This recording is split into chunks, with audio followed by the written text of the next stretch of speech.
यह युद्ध 1 सितंबर 1929 से शुरू होकर 2 सितंबर 1945 तक चला था। इस युद्ध का मुख्य कारण प्रथम विश्व युद्ध का परिणाम था। प्रथम विश्व युद्ध के बाद जर्मनी पर वर्साय की संधि थोपी गई थी। इस संधि में जर्मनी को कई कठोर शर्तों का पालन करने के लिए मजबूर किया गया था, जैसे कि भारी मात्रा में मुआवजा देना, अपनी सैन्य शक्ति को सीमित रखना और कुछ भूभागों को छोड़ देना। इसके परिणाम स्वरूप जर्मनी के लोगों में तीव्र आक्रोश और अपमान की भावना पैदा हुई। ऐसी स्थिति में हिटलर जैसे नेता का उदय हुआ। उन्होंने जर्मनी के खोए हुए गौरव को वापस लाने और सैन्य शक्ति बढ़ाने का वादा किया। जर्मनी की आक्रामक नीतियों के कारण स्थिति तनावपूर्ण हो गई।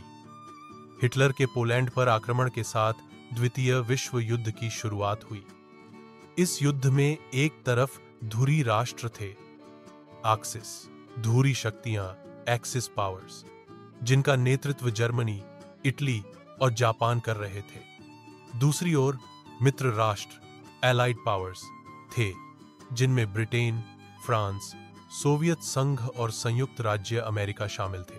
युद्ध यूरोप में शुरू हुआ, लेकिन यह तेजी से एशिया और अफ्रीका में फैल गया। जापान ने एशिया में अपने साम्राज्य का विस्तार करने के लिए चीन और अन्य देशों पर हमला किया। जापान द्वारा पर्ल हार्बर में अमेरिकी नौसैनिक अड्डे पर हमले के बाद संयुक्त राज्य अमेरिका युद्ध में शामिल हो गया।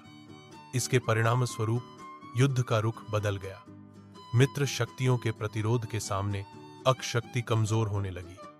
1945 में जर्मनी के आत्मसमर्पण के बाद यूरोप में युद्ध समाप्त हो गया, लेकिन प्रशांत महासागर में युद्ध जारी रहा। संयुक्त राज्य अमेरिका ने जापान के हिरोशिमा